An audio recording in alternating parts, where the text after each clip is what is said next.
Pernahkah sahabat semua membayangkan? Seorang tukang bubur tua yang setiap pagi berdiri di pinggir jalan, ternyata menyimpan kisah yang bisa membuat satu ibu menangis, satu anak gemetar menahan malu, dan satu gang kecil tersadar betapa salahnya mereka selama ini. Ia dituduh menjual makanan dari ayam tak layak, dihina di depan banyak orang, harga dirinya diinjak tanpa ampun.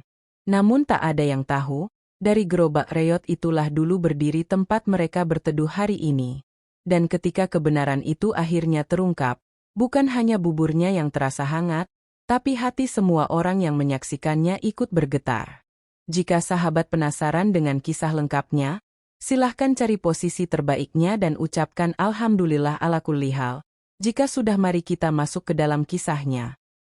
Pagi di gang kecil itu selalu dimulai dengan suara yang sama.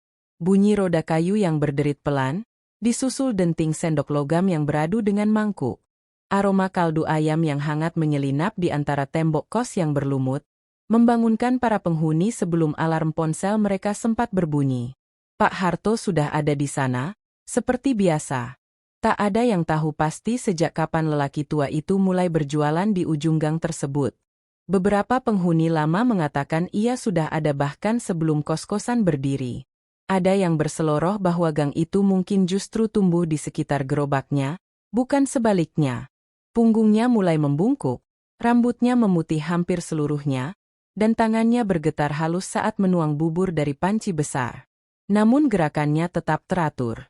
Seolah tubuhnya telah hafal pekerjaan itu lebih lama dari ingatannya sendiri. Pagi itu langit masih pucat ketika Pak Harto menata mangkuk-mangkuknya. Ia mengusap papan gerobak yang mulai retak, lalu menyalakan kompor kecil di bawah panci.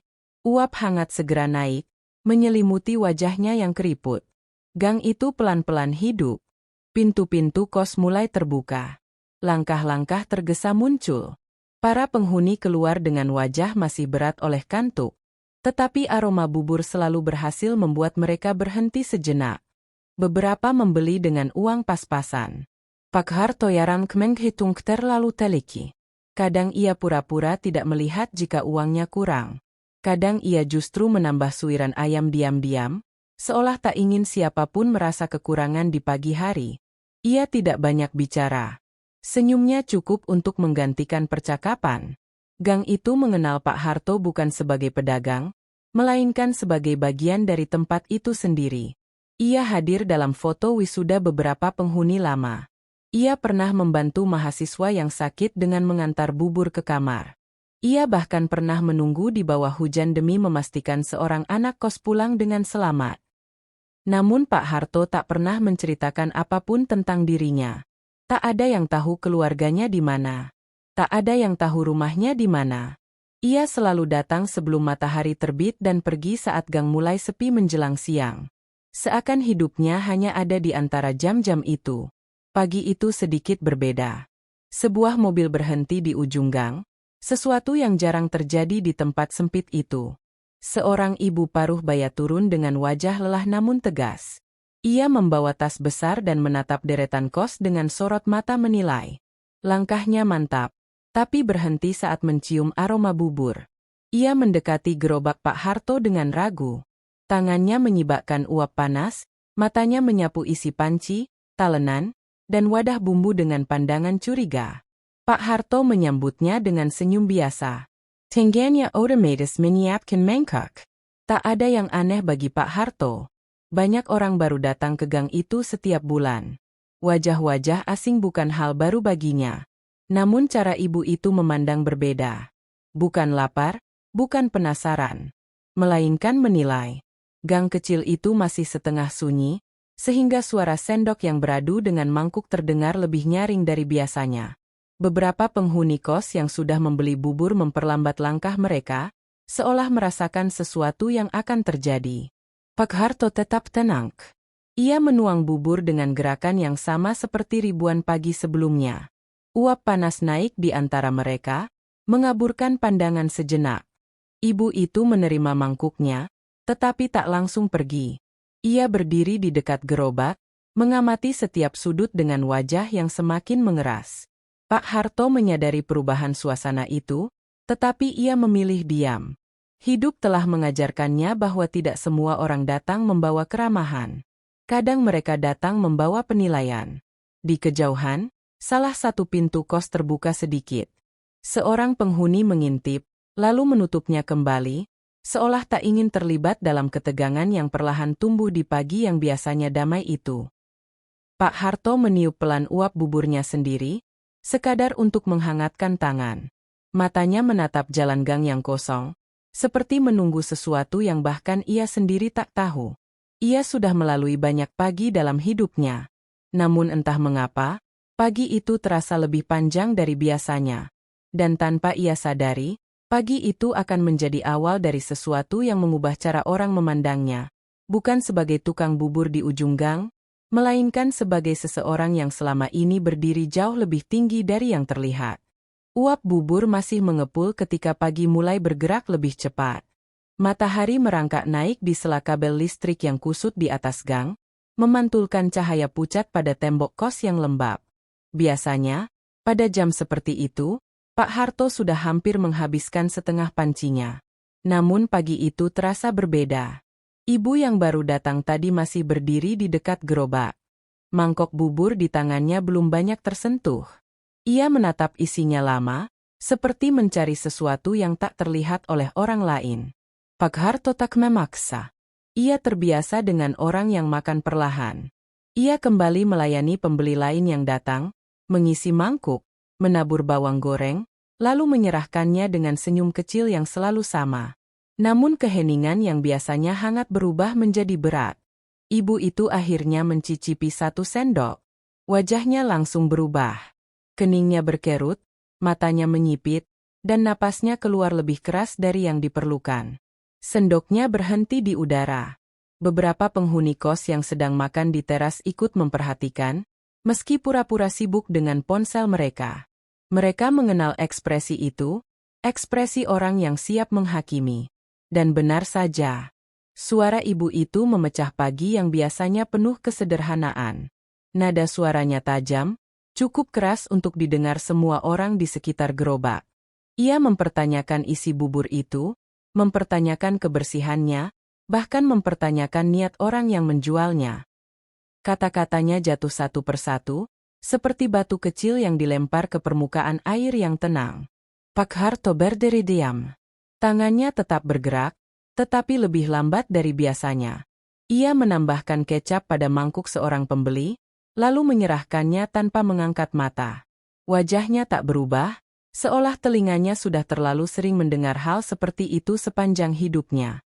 Namun pagi itu, setiap kata terasa lebih berat. Beberapa penghuni kos mulai tak nyaman. Ada yang menunduk, ada yang buru-buru menghabiskan bubur mereka, ada pula yang memilih masuk kembali ke kamar. Gang itu tak pernah menjadi tempat pertengkaran. Kehangatan sederhana di sana biasanya cukup untuk meredam hal-hal seperti itu. Tapi tidak pagi ini. Ibu itu semakin berani. Ia menunjuk ke arah panci, ke arah talenan, ke arah ayam yang tersusun di wadah. Sorot matanya penuh kecurigaan, seolah ia sedang membongkar kesalahan besar yang selama ini tersembunyi. Pak Harto masih tak menjawab. Ia hanya mengusap tepi panci dengan kain lap, lalu mengaduk bubur perlahan. Uap panas naik, menutupi wajahnya sejenak. Mungkin itu satu-satunya hal yang melindunginya dari tatapan orang-orang di sekitar. Salah satu penghuni kos, seorang mahasiswa yang sering dibantu Pak Harto saat akhir bulan, menggenggam mangkuknya lebih erat. Ia ingin bicara, tetapi ragu. Rasa hormat pada orang tua membuatnya menahan diri, meski hatinya tak terima. Gang itu kini benar-benar sunyi. Hanya terdengar bunyi sendok yang beradu pelan dengan mangkuk, dan suara kompor kecil yang mendesis di bawah panci. Pak Harto menarik napas panjang. Dalam hidupnya, ia sudah terbiasa diremehkan. Ia pernah diusir dari trotoar, pernah dagangannya disita, pernah tidur di bawah gerobaknya sendiri demi menjaga panci agar tak dicuri. Kata-kata kasar bukan hal baru baginya. Namun yang membuat pagi itu berbeda adalah tempatnya. Gang itu bukan sekadar tempat ia berjualan. Di sanalah ia menyaksikan banyak anak muda tumbuh, gagal, bangkit, lalu pergi mengejar hidup mereka. Ia melihat mereka datang dengan mimpi dan pulang dengan kenyataan. Dan pagi itu, di tempat yang selama ini terasa seperti rumah, ia kembali diingatkan bahwa tidak semua orang melihatnya sebagai manusia. Hanya sebagai tukang bubur tua. Ibu itu akhirnya meletakkan mangkuknya di atas gerobak dengan bunyi cukup keras. Gerakan itu membuat beberapa bawang goreng jatuh ke papan kayu. Ia mengibaskan tangan seolah ingin menyingkirkan sesuatu yang kotor. Pak Harto menatap mangkuk itu sebentar. Bukan karena marah, melainkan karena sedih. Namun ia tetap tak berkata apa-apa. Ia hanya mengambil mangkuk itu, membersihkan pinggirannya, lalu memindahkannya ke sisi lain gerobak. Gerakannya lembut, seakan menjaga harga dirinya sendiri agar tak ikut terjatuh bersama mangkuk itu. Di saat itulah, sebuah pintu kos terbuka di lantai 2. Langkah tergesa terdengar menuruni tangga. Seseorang baru saja bangun, mungkin terkejut oleh suara yang tak biasa di gang itu.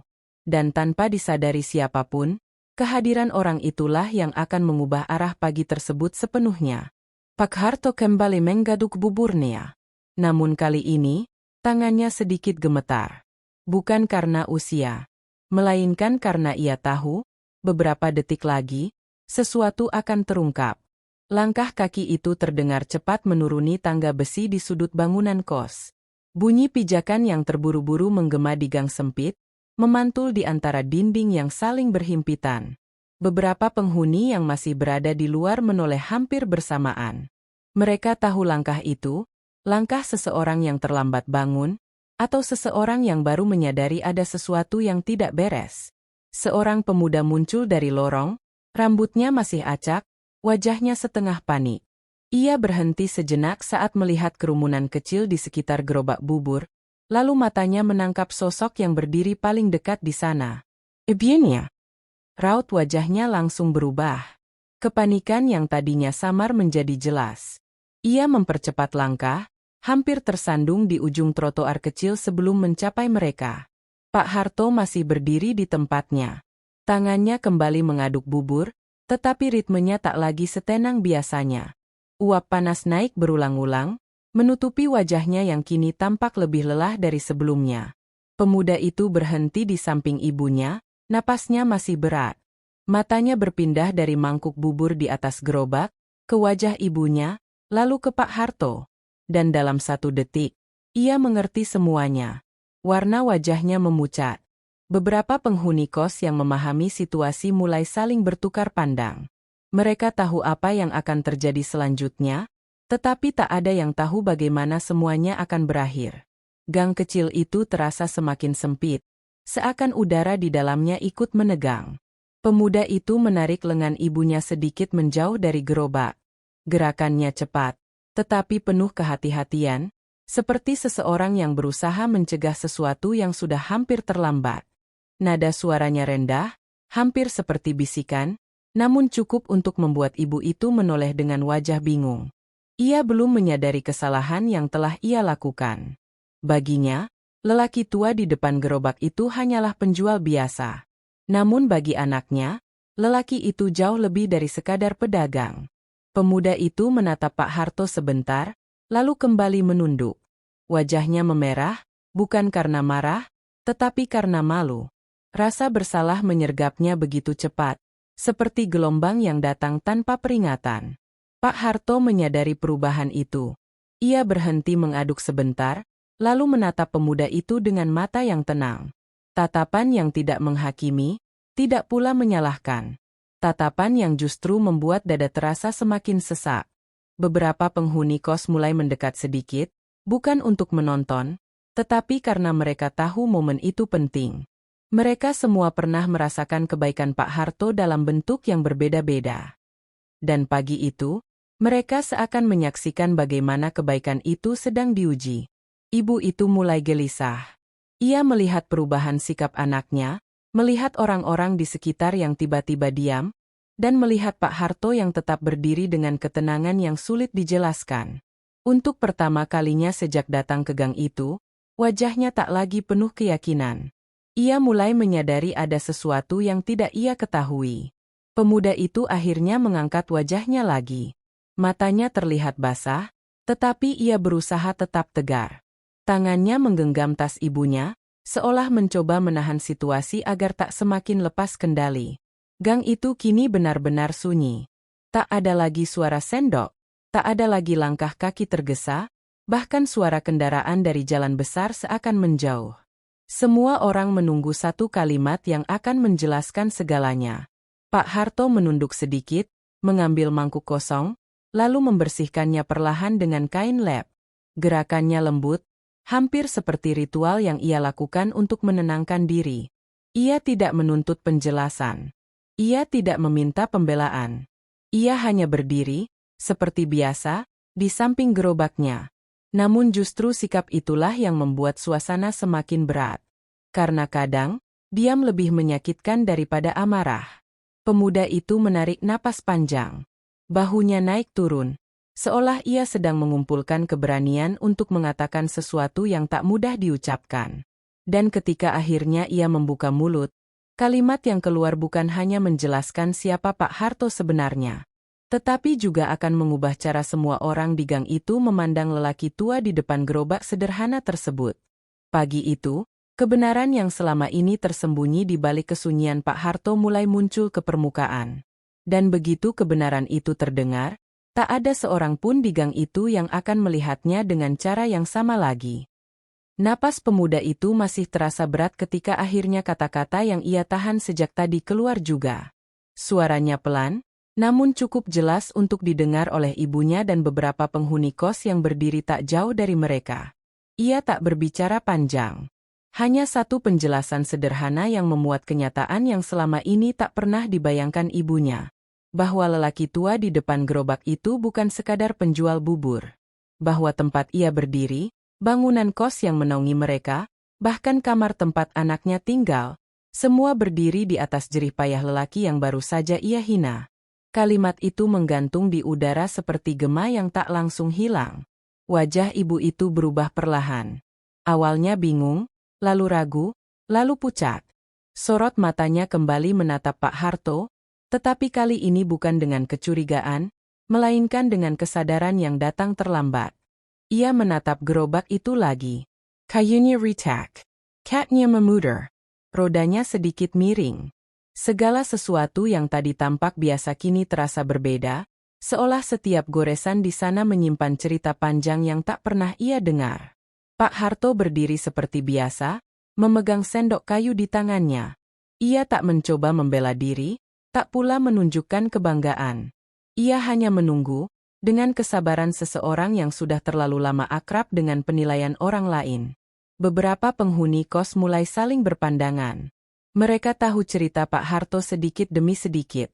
Bagaimana ia dulu datang ke gang itu dengan gerobak kecil, bagaimana ia berjualan dari subuh hingga siang tanpa pernah libur, bagaimana uangnya ia kumpulkan bukan untuk kemewahan, melainkan untuk membeli sebidang tanah kecil di ujung gang. Tanah yang dulu dianggap tak berharga.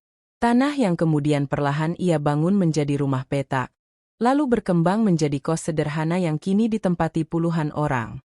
Namun Pak Harto tak pernah menceritakan semua itu sendiri. Cerita itu hidup dari bisikan para penghuni lama, dari kenangan mahasiswa yang pernah dibantu, dari orang-orang yang tahu bahwa gerobak bubur itu adalah awal dari segalanya. Ibu itu menelan ludah. Tangannya yang tadi begitu tegas kini terlihat gemetar. Ia ingin mengatakan sesuatu, tetapi kata-kata seolah menolak keluar. Rasa malu merambat perlahan, menyusup ke wajahnya, ke matanya, ke sikap tubuhnya yang kini tak lagi setegak sebelumnya. Ia melihat ke arah anaknya, seakan mencari pegangan, tetapi pemuda itu hanya menunduk. Bukan karena marah, melainkan karena ia tahu beberapa hal memang harus disadari sendiri. Gang itu kembali sunyi, namun kali ini bukan karena ketegangan, melainkan karena semua orang sedang mencerna satu kenyataan yang sama. Pak Harto akhirnya mengangkat mangkuk lain, menuang bubur dengan gerakan yang tetap lembut. Seolah hidupnya memang terus berjalan, tak peduli siapa yang memujinya atau merendahkannya. Uap panas kembali naik, menyelimuti wajahnya yang tenang. Di momen itulah salah satu penghuni kos, seorang perempuan yang sudah tinggal di sana bertahun-tahun, berkata pelan. Bukan untuk menyalahkan, bukan pula untuk mempermalukan siapapun, melainkan sekadar mengingatkan. Ia menceritakan bagaimana Pak Harto dulu sering kehujanan demi tetap berjualan, bagaimana ia pernah tidur di bangku gerobaknya karena tak punya tempat lain, dan bagaimana dari keuntungan kecil setiap mangkuk bubur itulah kos itu berdiri satu persatu. Cerita itu sederhana, namun justru kesederhanaannya membuatnya terasa begitu berat. Ibu itu menunduk dalam-dalam. Pandangannya jatuh ke mangkuk bubur yang tadi ia letakkan di gerobak. Bubur itu sudah mulai dingin, tetapi aromanya masih ada. Dan untuk pertama kalinya, ia menyadari bahwa di dalam semangkuk bubur itu mungkin ada puluhan tahun perjuangan yang tak pernah ia bayangkan. Pak Harto tak meminta permintaan maaf. Ia hanya kembali bekerja. Karena baginya, pagi tetap harus berjalan. Orang tetap harus makan. Hidup tak pernah berhenti hanya karena satu peristiwa.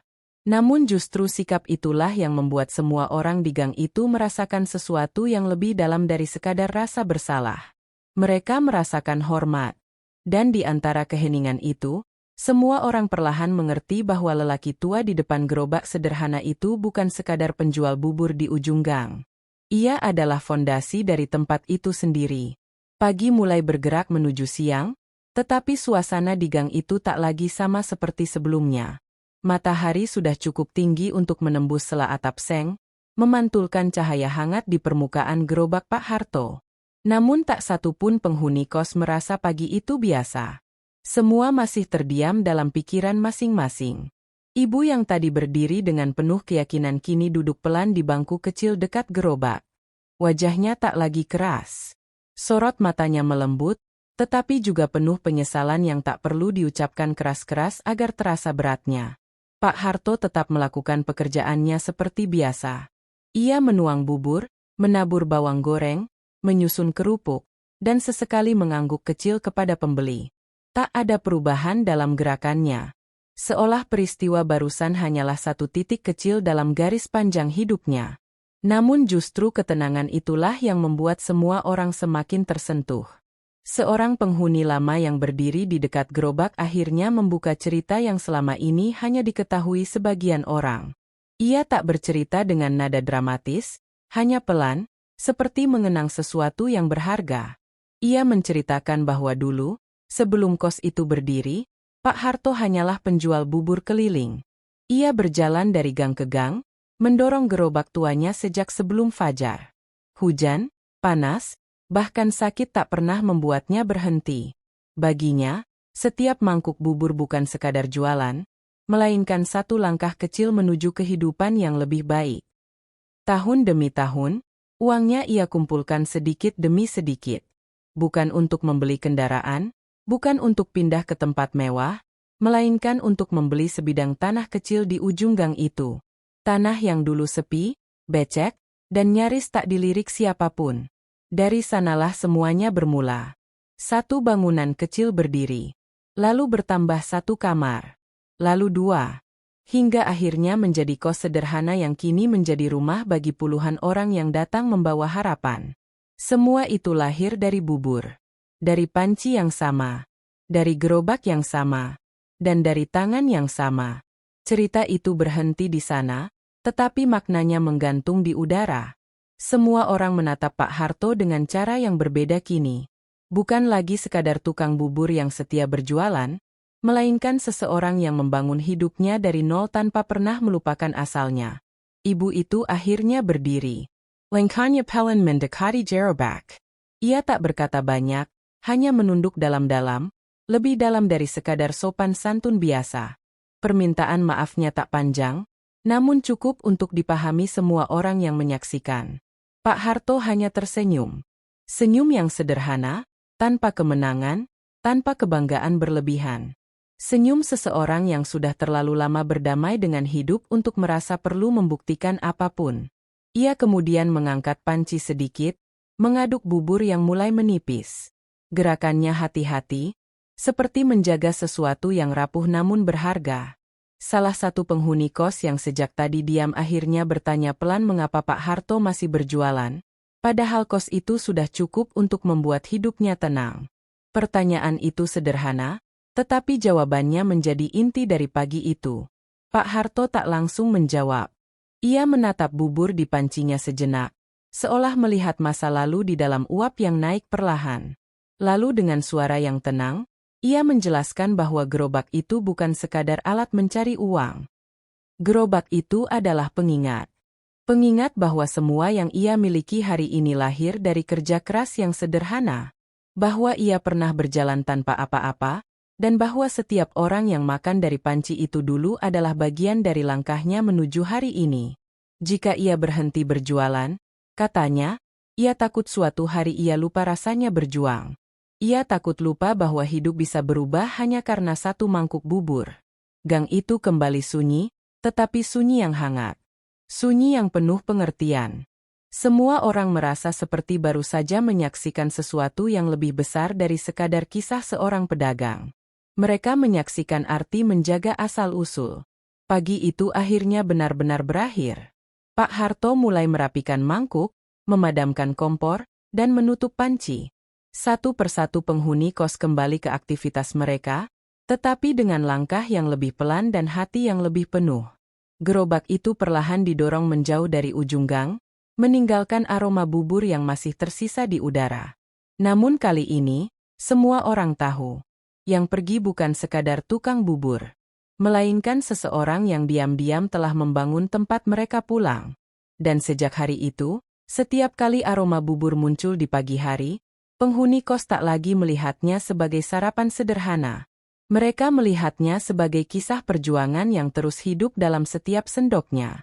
Sahabat, dari kisah Pak Harto kita belajar bahwa hidup tidak selalu tentang seberapa tinggi kita berdiri hari ini, tetapi seberapa kuat kita mengingat dari mana kita memulai. Jangan pernah meremehkan orang dari penampilannya, karena bisa jadi ia sedang menyembunyikan perjuangan yang jauh lebih besar dari yang kita bayangkan. Semoga kisah ini mengingatkan kita untuk lebih rendah hati, lebih bersyukur, dan lebih menghargai setiap orang yang kita temui. Terima kasih sudah menyaksikan sampai akhir. Semoga kebaikan selalu menyertai langkah sahabat semua.